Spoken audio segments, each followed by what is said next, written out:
Hello everyone, welcome back to my channel. We study 247 think let's study more. So आज पहली shift थी 1 जून, पीए SPA और JJ, तो उसी का एक छोटा सा रिव्यू है. I usually don't make such videos again again, but या ये इम्पोर्टेंट था. काफी लोगों ने मुझसे कहा, मेल पे मुझे मेल भी आए हैं, उन लोगों ने अपने रिव्यू भी दिए. तो आज हम लोग डिस्कस करेंगे थोड़ा सा कि क्या क्या आज के पेपर में पूछा गया है, क्या क्या प्रॉब्लम्स थी कुछ स्टूडेंट्स की, उसी के बारे में आज हम लोग बात करेंगे. तो मैं आपको जल्दी से बता दूंगा कि क्या क्या पूछा गया है जिनका एग्जाम कल को है, ताकि थोड़ा सा वो माइंड मेकअप करके जाए. देखिए, एक दिन में कुछ ज्यादा फर्क नहीं होता है, बट या आपको थोड़ा सा आइडिया लगेगा. Then you are going to atleast be mentally prepared for it.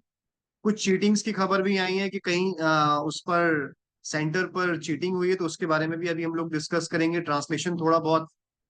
But trust me, अगर आप मेरा यूट्यूब चैनल देखेंगे या जिन लोगों ने पेड बैच ज्वाइन किया या ट्रांसलेशन की ई बुक ली है, उससे बाहर कुछ नहीं आया. उसके अंदर मैंने वर्ड्स भी कराया था. मुझे अभी भी याद है कि मेरा जो सबसे पहला सेशन था जिसमें मैंने बेस्ट ट्रांसलेशन ट्रिक के बारे में बताया था, उसमें कुछ लोगों ने कमेंट किया था कि इतना टफ आप बता रहे हैं.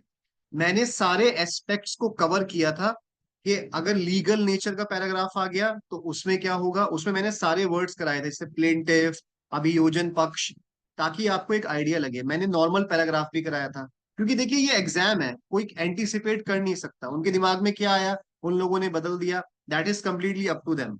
बट या जिसकी प्रिपरेशन अच्छी चल रही होगी शुरुआत से, उसने काफी हद तक सही किया होगा. चलिए अब जिसको जल्दी से डिस्कस कर लेते हैं कि टाइप ऑफ क्वेश्चंस क्या थे. सबसे पहले जैसे यहाँ पर एक मेल आया है मुझे, sir totally mismanagement at Noida sector 62. I got answer sheet after the exam started, even after the sheet for writing declaration was given after the exam started, even before 11 AM. So काफी बच्चे नहीं आए आधे घंटे तक बाहर, लोगों का ये कंप्लेन था. एक कुछ ये कंप्लेन है कि हमने जो स्क्रीन के ऊपर, मुझसे पहले काफी लोगों ने पूछा था कि सर पेपर कैसा होगा, तो मैंने आपको क्या बताया था कि जो आपका पेपर होगा वो स्क्रीन पर आएगा, आपको फिजिकल फॉर्म में नहीं मिलेगा, हार्ड कॉपी नहीं मिलेगी, बस आपको स्क्रीन पर आएगा, लेकिन आपकी शीट मिलेगी. तो वैसे ही हुआ आपके साथ. लेकिन कुछ लोगों का क्वेश्चन ये है कि कंप्यूटर स्क्रीन के ऊपर आया था, तो वहां पर हर क्वेश्चन को सिलेक्ट करने का एक चॉइस थी कि आपको उस पर टिक करना है. तो कुछ लोगों ने आई थिंक नहीं किया. यहाँ पर जैसे लिखा, I forgot to click on that option in many questions. But yes, आपने सारा प्रोसेस किया है, तो आपको घबराने की जरूरत नहीं है, आपको टेंशन लेने की जरूरत नहीं है. अगर आपका पूरा प्रोसेस कंप्लीट हुआ है तो आई डोंट थिंक सो कि कुछ प्रॉब्लम होनी चाहिए. But you should wait. आपको अब स्किल टेस्ट पे ध्यान देना है, वो बहुत इंपॉर्टेंट पार्ट है आपका, ट्रस्ट में. तो जिन लोगों ने भी मुझे कमेंट किया, ये जिनकी सिमिलर क्वेरीज हैं, do not panic, do not overwhelm yourself with all these kind of things. Nothing is going to happen, जहां तक मुझे लगता है कि ज्यादातर सही रहेगा. तो चलिए अब जून 1 शिफ्ट की बात कर लेते हैं. तो ऐसे writing, grammar part, translation, words for translation क्या क्या आए थे. मैं ज्यादा लंबी वीडियो बनाने का कायल नहीं हूँ, I will just go straight to the point. But मुझे एक बात की खुशी है कि मैंने जो जो टॉपिक्स आपको यूट्यूब पर कराए थे, यूट्यूब तक पर भी आपने देखा होगा, मैंने वर्ड फॉर्म्स का आपको कराया था, उससे भी क्वेश्चन आ गया. जितने भी एस्पेक्ट्स कवर हो सकते थे, क्योंकि ये एग्जाम है, इसमें 19-20 चलता रहता है कि हम कुछ और सोच रहे हैं लेकिन आप कुछ और सकता है. But yes, I try to cover all the aspect. और मुझे काफी सारे मेल भी आए कि sir thank you so much, आपके यूट्यूब से मुझे बहुत ज्यादा हेल्प मिली, और जो लोग पेड बैच में थे उनको भी मैंने सब कुछ कराया था. चलिए ग्रामर पार्ट पर डिस्कस कर लेते हैं. तो ग्रामर में क्या क्या आया. ग्रामर में नाउन से क्वेश्चंस थे, वॉइस से क्वेश्चन थे, नरेशन, ये मैंने यूट्यूब पर भी कराया. आपको पेड बैच वालों को मैंने क्वेश्चंस भी दिए थे लास्ट में. ओके, पूरे पूरे 50 top 50 questions. Parts of speech को मैं शुरुआत से बोलता आ रहा हूँ, करिए. कंजंक्शन के मैंने नोट्स दिए थे, और जो लोग पेड बैच में होंगे उनको पता होगा. और टेंसेस के बारे में मैं आपको शुरू से बोलता आ रहा हूँ. प्रपोजिशन, कंजंक्शन, इसके क्वेश्चन सारे के सारे मॉक टेस्ट के अंदर थे, बस उसके अंदर चेंज हुआ होगा थोड़ा बहुत. That is the thing. Conjunction के भी क्वेश्चंस थे, कंजंक्शन के स्पेशली मैंने नोट्स भी दिए थे, उसके अंदर भी है. वर्ड फॉर्मेशन, ये टॉपिक मैंने आपको यूट्यूब पर सीरीज में कराया, मोस्ट इंपॉर्टेंट टॉपिक्स में, कि एडजेक्टिव्स को आपको TION लगा के आपको नाउन में चेंज करना है, इसको आपको इसमें चेंज करना है. सिमिलरली वोकैब को थोड़ा घुमा दिया उन्होंने, इडियम्स और फ्रेजेस नहीं दिया, लेकिन फ्रेजल वर्ब्स के तौर पे दे दिया. फ्रेजल वर्ब्स भी जो मॉक टेस्ट था उसमें मैंने दिया था. और जो लोग CGL की तैयारी कर रहे हैं या अदर एग्जाम्स की तैयारी कर रहे हैं, दे नो दैट यस. तो उसमें जैसे कुछ क्वेश्चंस थे, प्रीफिक्स लगा के आपको उसका बताना था क्या आएगा, सफिक्स लगा के ऐड करना था. तो ये बेसिक क्वेश्चंस थे. आई डोंट थिंक इसमें जिनकी प्रिपरेशन ग्रामर पे अच्छी होगी, पकड़ अच्छी होगी, they are not going to have any kind of issue. तो मैंने इसलिए शुरुआत से बोला था ग्रामर है, हर सेशन में बोला है कि इससे कुछ भी आ सकता है, रिटर्न फॉर्म में आ सकता है, क्वेश्चन फॉर्म में आ सकता है, बिकॉज डिस्क्रिप्टिव पेपर है। So you should have a strong grasp on grammar topics. And I am glad कि ये सारी चीजें हमारी कवर हुई हैं, तो आप लोगों को कुछ प्रॉब्लम नहीं हुई हो। चलिए, इसके अलावा कोई भी किसी का कोई अगर क्वेश्चन होता है तो they can comment in the comment box, I will definitely try to resolve your queries. बहुत सारे मेल्स आए हैं तो मुझे इसलिए ये वीडियो बनानी पड़ी। और चलिए अब नेक्स्ट पे चलते हैं।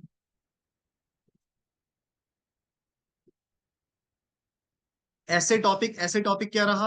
देखिए, दो आए थे। जेजे में आया था एजुकेशन, ये टॉपिक मैंने आपका कराया है, और अनएम्प्लॉयमेंट के ऊपर भी कराया था। बस आपको क्या करना था, दोनों चीजों को मिक्स करके लिखना था। एजुकेशन में बोला है business and services.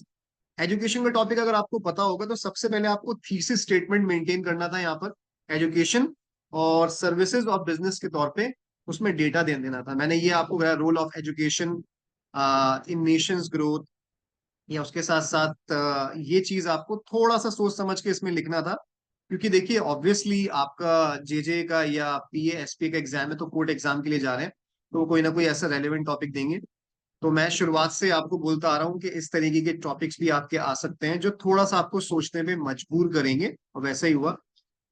PA SPA में क्या टॉपिक आया, ये तो बिल्कुल ही, ये बहुत इजी था मेरे हिसाब से। टुडेज एजुकेशन विद एम्प्लॉयबिलिटी, कि आज की एजुकेशन और एम्प्लॉयमेंट को आपको कनेक्ट करना था, कुछ एजुकेशन के बारे में बताना था कि उससे कैसे इंटरलिंक्ड है, फिर लास्ट में कॉल टू एक्शन देना था। तो आई थिंक सारे टॉपिक्स मैंने कराए हैं।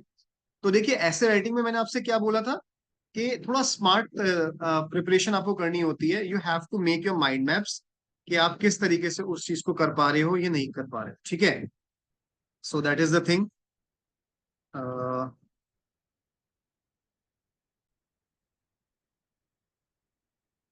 तो ये दोनों ऐसे आई गेस के लिखने लायक थे, जिन लोगों की, देखिए ऐसे होती है, राइटिंग पे डिपेंड होता है। अगर आपकी राइटिंग पार्ट स्ट्रांग है तो आप कोई भी, अगर आपने इतना सारा डेटा कंज्यूम किया है पिछले कुछ टाइम के अंदर, तो आप बहुत अच्छे से लिख पाओगे इस टॉपिक को। अच्छा टॉपिक था मेरे हिसाब से, सही टॉपिक दिया गया है।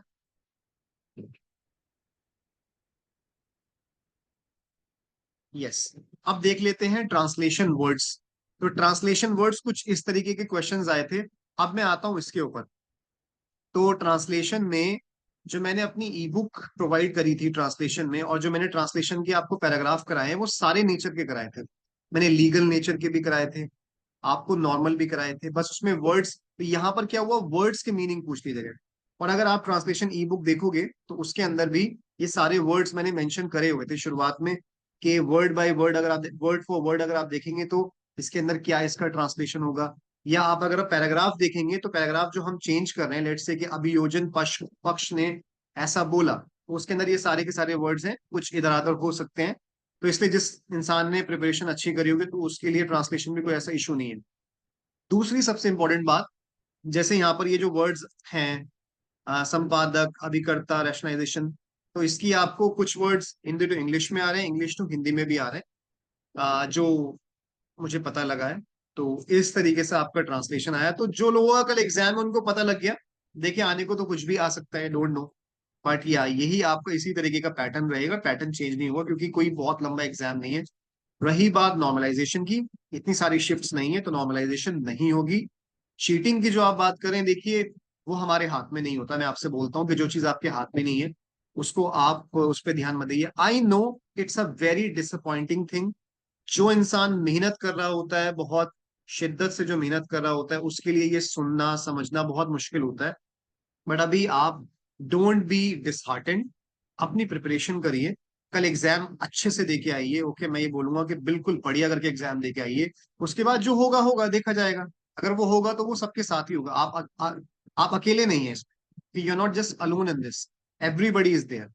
तो कुछ ना कुछ उसका भी देखेंगे कि करना क्या है। अब जो लोग कल एग्जाम देने के लिए जा रहे हैं,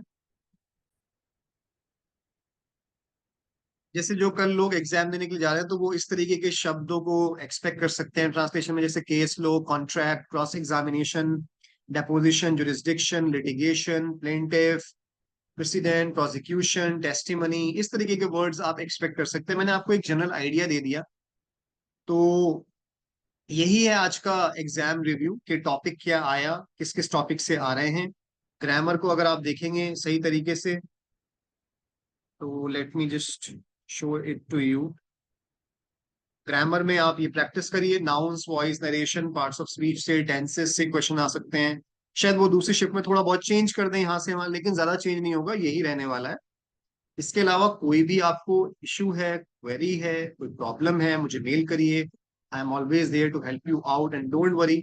हम लोग आगे की तैयारी भी शुरू करेंगे, जो आपका इंटरव्यू बैच होगा या इंटरव्यू में जो हम जो भी तैयारी करेंगे, हम लोग बिल्कुल यूट्यूब पर आपकी हेल्प करेंगे। So do not worry at all, and I hope आप सब लोगों का एग्जाम अच्छा गया होगा। डो नॉट वरी, एग्जाम सबका ही अगर टफ है तो सबके लिए टफ होगा, इजी है तो सबके लिए इजी होगा। तो यहाँ कुछ अलग चीज नहीं है, तो आपको घबराने की जरूरत नहीं है। Just relax, calm down. First let exam gets over, उसके बाद हम देखते हैं कि क्या कर सकते हैं इस चीज के लिए, जो भी चीटिंग वगैरह हो। चलिए, सो thank you so much everybody. I hope you like this video. ज्यादा लंबी मैं वीडियो नहीं बनाता हूँ। ओके, मैंने आपको कंटेंट दिया है तो मैं कंटेंट पे फोकस करूंगा। So thank you so much everyone, take care, bye bye, and all the best for tomorrow. Take care, bye bye.